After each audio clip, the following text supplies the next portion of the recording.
नमस्कार, मी भाग्यश्री फाटक. मार्केट आणि मी हा सोप्या मराठीतून शेअर मार्केट समजावून सांगण्याचा माझा एक उपक्रम आहे. मी तुम्हाला अनेक वेळेला सांगितलं आहे की जेव्हा तुम्ही विचारता की या सगळ्या बातम्या तुम्हाला कुठून मिळतात, तर मी इकॉनॉमिक टाइम्स वाचते. आमच्या घरात times of India, economic times येतो. आज इकॉनॉमिक टाइम्सनी इन्फोसिसच्या बायबॅकच्या टॅक्सेशनच्या संबंधात स्पष्टीकरण दिलं आहे.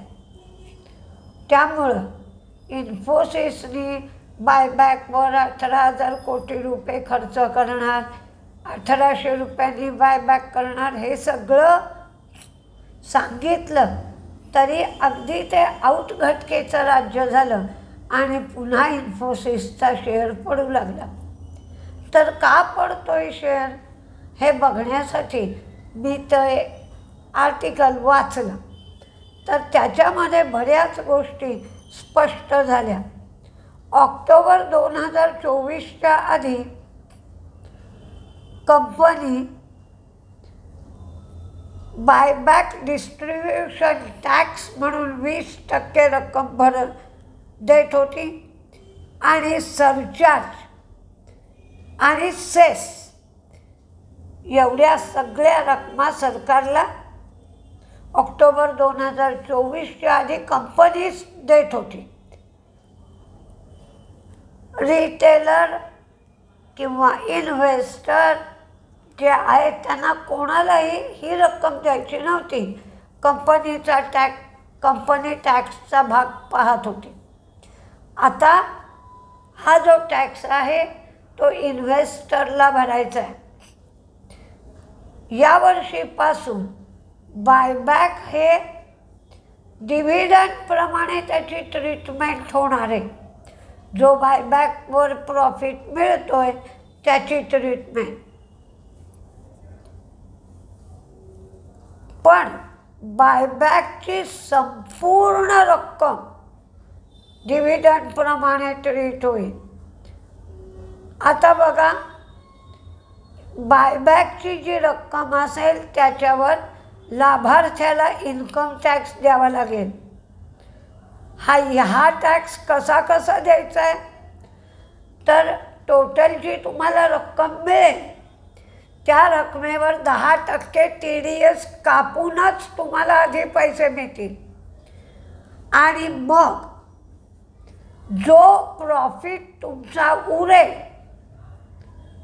त्या उरलेल्या प्रॉफिटवर तुम्ही ज्या टॅक्स ब्रॅकेटमध्ये येत असाल त्याप्रमाणे तुम्हाला टॅक्स द्यावा लागेल. म्हणजे आपण समजा एकच शेअर घेतला असं धरूया, तर 1,800 रुपये आपल्याला मिळाले. त्या 1,800 रुपयावर 180 रुपये तर TDSच कापला जाईल आणि तुम्ही 15%च्या ब्रॅकेटमध्ये असाल तर 5% तुम्ही टॅक्स द्यायचा. 20%च्या ब्रॅकेटमध्ये असाल तर उरलेले 10% द्यायचे. अशाप्रमाणे तुम्हाला ही रक्कम द्यावी लागणार आहे. त्याचा जो 1,500 रुपये ही जी रक्कम आहे ती कॅपिटल लॉस म्हणून धरली जाणार आहे, कारण 1,800 रुपये हे कॅपिटल गेन म्हणून पकडले जाणार आहेत म्हणून, आणि त्याप्रमाणे तो हिशोब होईल. आणि 1,500 हा जर जो कॅपिटल लॉस धरला जातोय तो इन्फोसिसच्या जो प्रॉफिट होईल त्याच्यामधून वजा होणार नाही, कारण त्याला डिव्हिडंड समजलं जाणार आहे. तर इतर कुठलाही तुम्हाला जो कॅपिटल गेन होणार असेल त्याच्यातून ही कॅपिटल लॉसची रक्कम वजा जाईल. नाहीपेक्षा हा कॅपिटल लॉस 8 वर्ष कॅरी फॉरवर्ड होत राहील. म्हणून आज इन्फोसिसचा शेअर एवढा बायबॅक डिक्लेअर होऊनही चालला नाही. L&Tला 2,500 ते 5,000 कोटीची ऑर्डर मुंबई अहमदाबाद बुलेट ट्रेनसाठी मिळाली. TCSला वेअरहाऊस ग्रुपकडून डिजिटल ट्रान्सफॉर्मेशनसाठी ऑर्डर मिळाली. डेटा सेंटरसाठी जे कॅपिटल ॲसेट्स कंपनीचे असतील त्याच्यावर 20 वर्ष टॅक्समध्ये सूट दिली जाणार आहे. ही सूट देण्यासाठी त्या कंपनीची कपॅसिटी, एम्प्लॉयमेंट जनरेशन आणि एनर्जी एफिशियन्सी या 3 गोष्टी विचारात घेतल्या जाणार आहेत. आणि ही सूट जी दिली जाणार आहे ती AI डेव्हलपमेंट सेंटर आणि GCCसाठी दिली जाईल. महाराष्ट्र राज्य सरकार स्टॅम्प ड्युटी, सबसिडी आणि जमीन अलॉट करेल. तर कोणकोणत्या कंपन्यांवर याचा परिणाम होईल तर ABB, Schneider electric, Anantraj रेलते, KRBL मधले डायरेक्टर अनिल कुमार चौधरी यांनी राजीनामा दिला. पण राजीनामा देताना राजीनामा पत्रामध्ये त्यांनी काही गोष्टी नमूद केल्या. बोर्ड मिनिट्समध्ये कंपनीने बदल केला आहे. एक्सपोर्ट रिसिवेबल्स राईट ऑफ केले आहेत. काही अधिकाऱ्यांना अनावश्यक इन्सेंटिव्ह दिले गेले आहेत.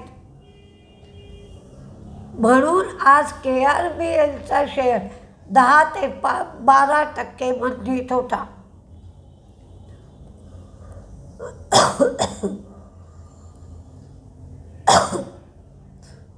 होलसेल प्राइस इंडेक्स आज जाहीर झाला.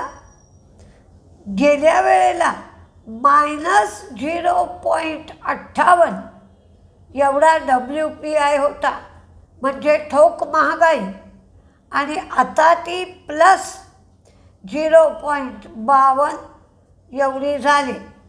म्हणजेच होलसेल प्राइस इंडेक्स वाढून आला आहे.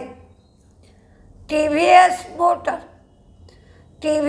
मोटरनी ALT मोबिलिटी हिने 3,000 इलेक्ट्रिक 3 व्हीलरसाठी पार्टनरशिप केली.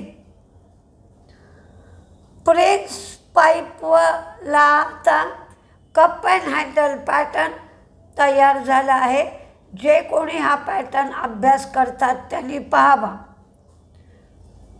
बजाज ऑटोच्या शेअरच्या बाबतीत GSTची जशी कॅल्क्युलेशन इतर ऑटो कंपन्यांच्या बाबतीत होतात तशी बजाज ऑटोच्या बाबतीत होत नाहीत.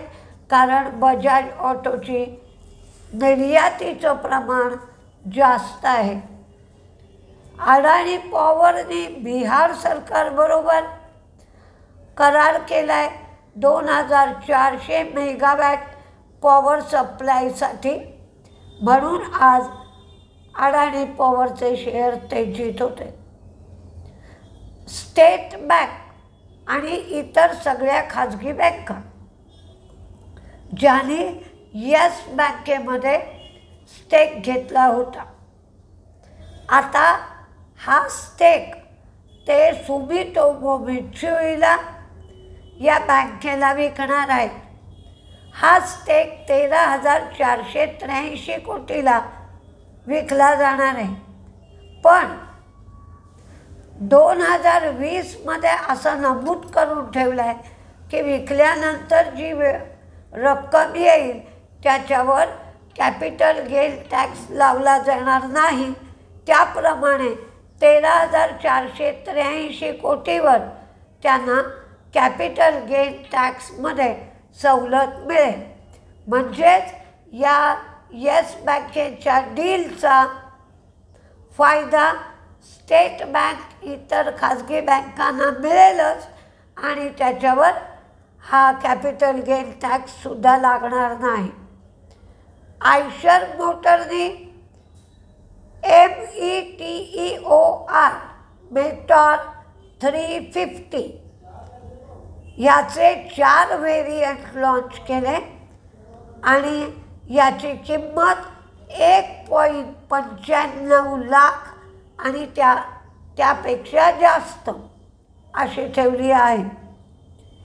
व्होडाफोनच्या बाबतीत 19 सप्टेंबरला AGRसाठी कोर्टामध्ये सुनावणी आहे.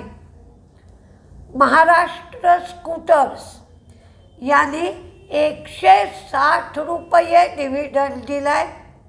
22 सप्टेंबर रेकॉर्ड डेट आहे. इंडिगो ही अथेन्स यासाठी, अथेन्स हे ग्रीसमध्ये आहे, इथे 6 वीकली थेट उड्डाणं सुरू करणार आहे. 1 जानेवारी 2026 पासून ही उड्डाणं सुरू केली जातील. त्यासाठी एअरबस A321 XLR एअरक्राफ्ट वापरलं जाईल असं इंडिगोने कळवलं आहे. जी मी तुम्हाला आत्ता बातमी इन्फोसिसच्या बायबॅकच्या संबंधात दिली ती तुम्हाला हवं तर तुम्ही इकॉनॉमिक टाइम्स आजचा म्हणजेच 15 सप्टेंबरचा वाचू शकता. मी इन्कम टॅक्स प्रॅक्टिशनर नाही, पण मला असं वाटतं की मला जी माहिती कळेल ती तुम्हाला द्यावी. अगदी ज्यांना 2च शेअर द्यायचे, 5च द्यायचे, 10 द्यायचे, ज्यांना इन्कम टॅक्स लागतच नाही त्यांना काही याचा त्रास होणार नाही. पण ज्यांना इन्कम टॅक्स लागतो त्यांना त्यांच्या स्लॅब रेटप्रमाणे टॅक्स द्यावा लागेल. TDSसुद्धा कापला जाईल. त्यामुळे ते फारसं फायदेशीर ठरत नाही आहे. म्हणून आजचा शेअर इन्फोसिसचा शेअर पडला असं जाणवतं आहे. तर आणखीन काही माहिती मिळाली म्हणजे प्रमोटर भाग घेणार आहेत का, रिटेलरसाठी रेशो किती असेल, म्हणजे 40% बायबॅकमध्ये रिटेलरचा रिझर्व कोटा आहे, HNIचा कोटा किती, ही सगळी इन्फॉर्मेशन अजून मिळाली नाही. ती मिळाली की मी तुम्हाला सांगेन. बघूया उद्या काय काय होतं आहे. नमस्ते.